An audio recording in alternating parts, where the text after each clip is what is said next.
ನಾರಾಯಣಂ ಸುರಗುರುಂ ಜಗದೇಕನಾಥಂ ಭಕ್ತಪ್ರಿಯಂ ಸಕಲಲೋಕನಮಸ್ಕೃತಂ ಚ ತ್ರೈಗುಣ್ಯವರ್ಜಿತಮಜಂ ವಿಭುಮಾದ್ಯಮೀಶಂ ವಂದೇ ಭವಗ್ನಮರಾಸುರ ಸಿದ್ಧವಂದ್ಯಂ ವ್ಯಾಸಂ ವಸಿಷ್ಠನಪ್ತಾರಂ ಶಕ್ತೇಃ ಪೌತ್ರಂ ಅಕಲ್ಮಷಂ ಪರಾಶರಾತ್ಮಜಂ ವಂದೇ ಶುಕತಾತಂ ತಪೋನಿಧಿಂ. ಶ್ರೀ ಗುರುಭ್ಯೋ ನಮಃ. ಹರಿ ಓಂ. ವಿಷ್ಣು ಸಹಸ್ರನಾಮ ಸ್ತೋತ್ರದ 32ನೇ ಶ್ಲೋಕದ ಚಿಂತನೆಯನ್ನು ಇವತ್ತು ಮಾಡೋಣ. ಭೂತಭವ್ಯ ಭವನ್ನಾಥಃ ಪವನಃ ಪಾವನೋ ನಲಃ ಕಾಮಃ ಕಾಮಕೃತ್ಕಾಂತಃ ಕಾಮಃ ಕಾಮಪ್ರದಃ ಪ್ರಭುಃ. ಭೀಷ್ಮಾಚಾರ್ಯರು ಪರಮಾತ್ಮನನ್ನು ಭೂತ ಭವ್ಯ ಭವನ್ನಾಥ ಅಂತ ಸ್ತೋತ್ರ ಮಾಡುತ್ತಾರೆ. ಭೂತಕಾಲ, ಭವಿಷ್ಯತ್ ಕಾಲ ಹಾಗೂ ವರ್ತಮಾನ ಕಾಲ, ಈ ಎಲ್ಲ ಕಾಲಗಳನ್ನು ನಿಯಮಿಸುವ, ಅವುಗಳನ್ನು ನಿಯಂತ್ರಿಸುವ, ಅವುಗಳ ಸ್ವಾಮಿಯಾದ ಪರಮಾತ್ಮ ಭೂತ ಭವ್ಯ ಭವನ್ನಾಥ ಅಂತ ಅನ್ನಿಸಿಕೊಂಡಿದ್ದಾನೆ. ಭೂತಕಾಲದಲ್ಲಿ ಇದ್ದ ಭಕ್ತರೂ ಆಶ್ರಯಿಸಿಕೊಂಡದ್ದು ಪರಮಾತ್ಮನನ್ನೇ.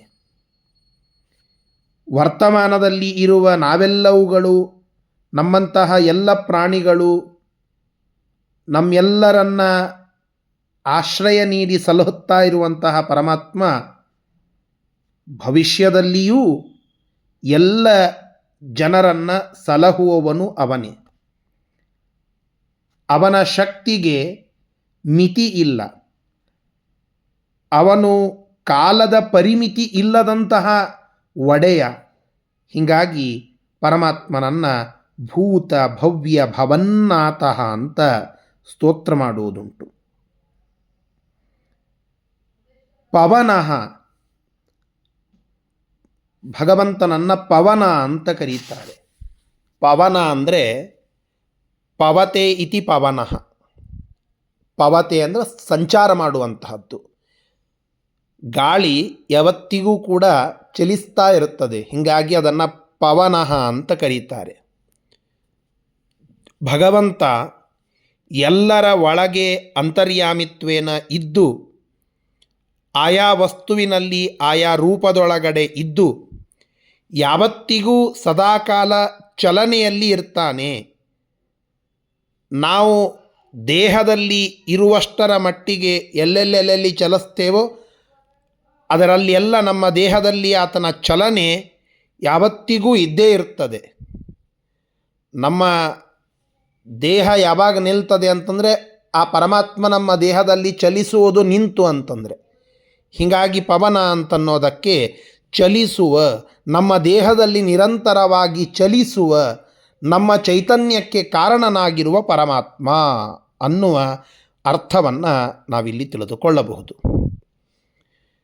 ಪಾವನಃ, ಪರಮಾತ್ಮನನ್ನು ಪಾವನಃ ಅಂತ ಕರೀತಾರೆ. ಪಾವನ ಅಂತಂದರೆ ಶುದ್ಧ ಅಂತ ಅರ್ಥ.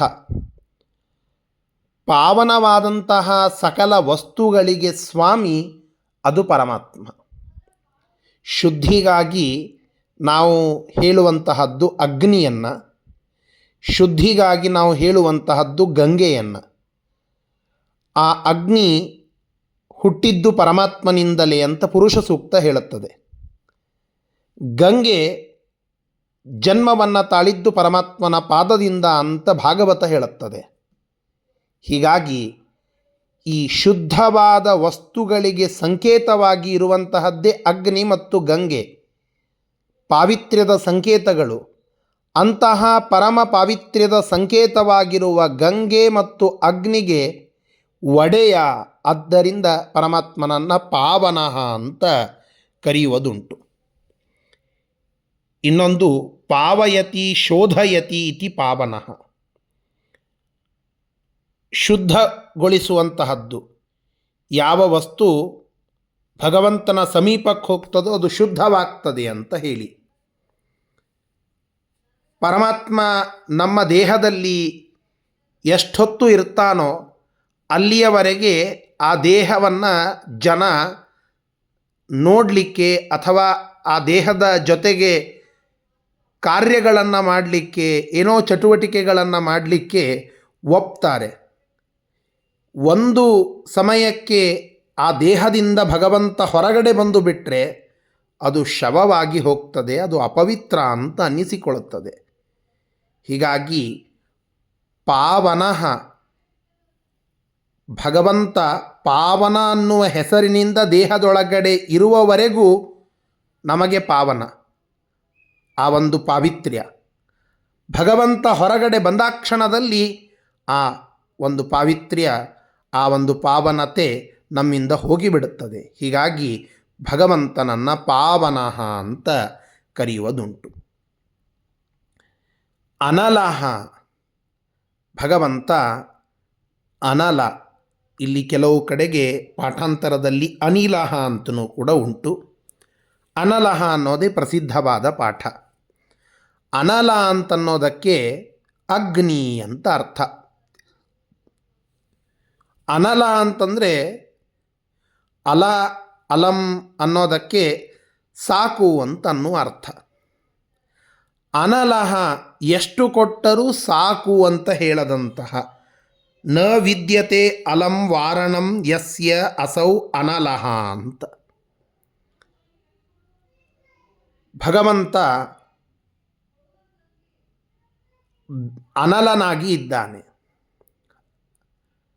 ಒಂದು ಅಗ್ನಿ ಮೇಲೆ ಪುರೋಹಿತಂ ಯಜ್ಞಸ್ಯ ದೇವರ್ ಮೃತ್ವಿಜಂ, ಈ ರೀತಿಯಾಗಿ ಇರುವಂತಹ ಋಗ್ವೇದದ ಮೊದಲ ರುಚದಲ್ಲಿ ಬರುವಂತೆ ಪರಮಾತ್ಮ ಅಗ್ನಿಂ, ಅಗ್ನಿಯಲ್ಲಿ ಸನ್ನಿಹಿತನಾಗಿ ಆಹುತಿಯನ್ನು ಸ್ವೀಕರಿಸುವಂಥವನು, ಜ್ಯೋತಿರ್ಮಯನಾದಂಥವನು ಅನ್ನುವುದಕ್ಕಾಗಿ ಅನಲ ಅಂತನ್ನೋದಕ್ಕೆ ಪರಮಾತ್ಮ ಅನ್ನುವ ಅರ್ಥ. ಅನಲ ಅನ್ನೋದಕ್ಕೆ ತೃಪ್ತಿ ಇಲ್ಲದಂಥವನು ಅನ್ನುವ ಒಂದು ವಿಶಿಷ್ಟವಾದ ನಿರ್ವಚನವೂ ಕೂಡ ಸಂಸ್ಕೃತದಲ್ಲಿ ನಾವು ನೋಡುತ್ತೇವೆ. ಭಕ್ತರಿಗೆ ಎಷ್ಟು ವರಗಳನ್ನು ಕೊಟ್ಟರೂ ತೃಪ್ತಿಯಾಗದಂತಹ ಪರಮಾತ್ಮ. ನ ವಿದ್ಯತೆ ಅಲಂ ವಾರಣಂ ಇತಿ ಅನಲಃ ಅಂತ.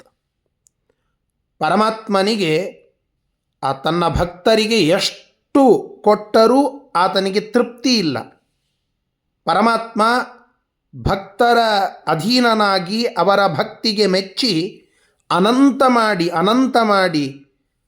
ಅನಂತ ಮಡಿಯ ಒಂದು ಫಲವನ್ನು ಕೊಡ್ತಾನೆ. ಆದ್ದರಿಂದ ಭಗವಂತನನ್ನು ಅನಲಃ ಅಂತ ಕರೀತೇವೆ. ಕಾಮಃ, ಕಾಮಃ ಕಾಮಂ ಹಂತಿ ಇತಿ ಕಾಮಃ.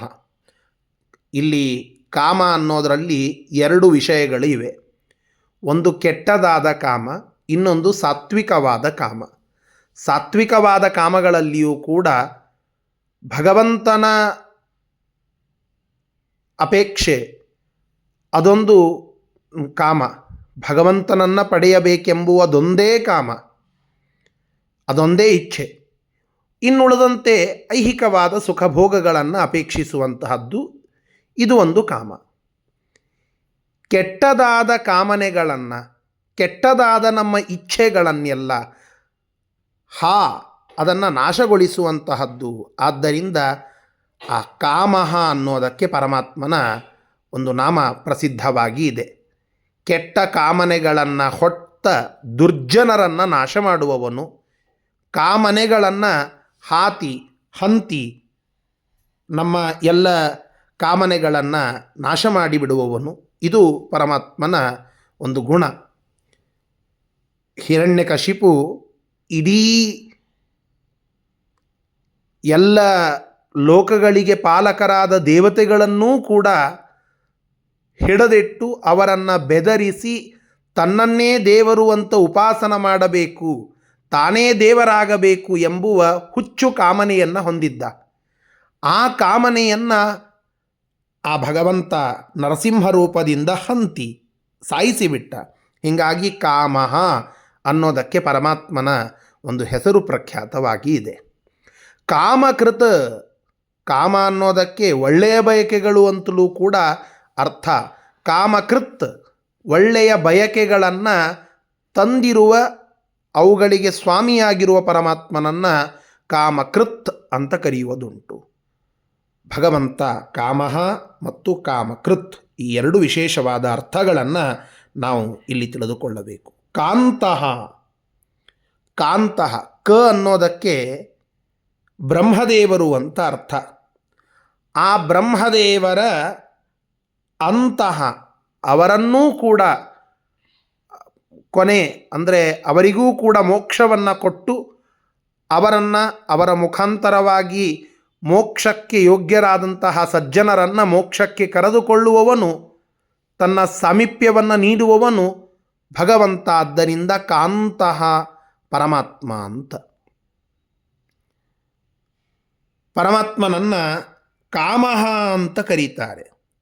ಕಾಮ್ಯತೆ ಜನೈಹಿ ಇತಿ ಕಾಮಃ. ಭಕ್ತ ಜನರಿಂದ ಬಯಕೆಗೆ ವಿಷಯನಾದಂಥವನು. ಭಕ್ತರು ಪರಮಾತ್ಮನನ್ನು ಬಯಸ್ತಾರೆ. ಅನೇಕ ಮಹಾಭಕ್ತರೆಲ್ಲ ಸಕಲ ಕಾಲಗಳಲ್ಲಿಯೂ ಪರಮಾತ್ಮನ ಸ್ಮರಣೆಯನ್ನು ಮಾಡುತ್ತಾ ಪರಮಾತ್ಮನನ್ನು ಬಯಸ್ತಾರೆ. ಹೀಗಾಗಿ ಆ ಪರಮಾತ್ಮ ಅವರೆಲ್ಲರ ಇಚ್ಛೆಗೆ, ಬಯಕೆಗೆ ವಿಷಯ. ಹೀಗಾಗಿ ಪರಮಾತ್ಮನನ್ನು ಕಾಮಃ ಅಂತ ಕರೆಯುವುದುಂಟು. ಕಾಮಪ್ರದಃ, ನಮ್ಮ ಕರ್ಮಫಲಕ್ಕೆ ಅನುಸಾರವಾಗಿ ನಾವು ಇಟ್ಟುಕೊಂಡಿರುವ ಸತ್ಕಾಮಗಳನ್ನು ಕೊಟ್ಟು ಅವುಗಳ ಈಡೇರಿಸುವಂತಹ ಕಾರ್ಯ ಮಾಡುವಂಥವನು ಕಾಮಪ್ರದಃ ಪರಮಾತ್ಮ. ಪ್ರಭು, ಭಗವಂತ ಸ್ವಾಮಿಯಾಗಿದ್ದಾನೆ. ಪ್ರಭು ಪರಮಾತ್ಮ ಪ್ರಕೃಷ್ಟನಾಗಿ, ಒಡೆಯನಾಗಿ, ಎಲ್ಲದಕ್ಕೂ ಒಡೆಯನಾಗಿ, ಸ್ವಾಮಿಯಾಗಿ ಇದ್ದಾನೆ, ಸಮರ್ಥನಾಗಿ ಇದ್ದಾನೆ. ಪ್ರಕರ್ಷೇಣ ಭವತಿ ಇತಿ ಪ್ರಭು ಅಂತ. ಎಲ್ಲ ಅಭಿಷ್ಟಗಳನ್ನು ನೆರವೇರಿಸುವುದಕ್ಕೆ ಸಾಮರ್ಥ್ಯ ಅದು ಭಗವಂತನಿಗೆ ಇರುವಂತಹದ್ದು. ಆದ್ದರಿಂದ ಪ್ರಭು ಅಂತ ಇಲ್ಲಿ ತಿಳಿಸ್ತಾ ಇದ್ದಾರೆ. ಇಂತಹ ಪರಮಾತ್ಮನನ್ನು ಪ್ರಭು ಅಂತ ಈ ಶ್ಲೋಕ ಹೇಳಿಕೊಡುತ್ತಾ ಇದೆ. ಈ ಎಲ್ಲ ಹೆಸರುಗಳಿಂದ ಸ್ತುತ್ಯನಾದ ಪರಮಾತ್ಮ ನಮ್ಮನ್ನು ರಕ್ಷಿಸಲಿ ಅಂತ ಪ್ರಾರ್ಥನೆಯನ್ನು ಮಾಡೋಣ. ಶ್ರೀಕೃಷ್ಣಾರ್ಪಣಮಸ್ತು. ಹರಯೇ ನಮಃ.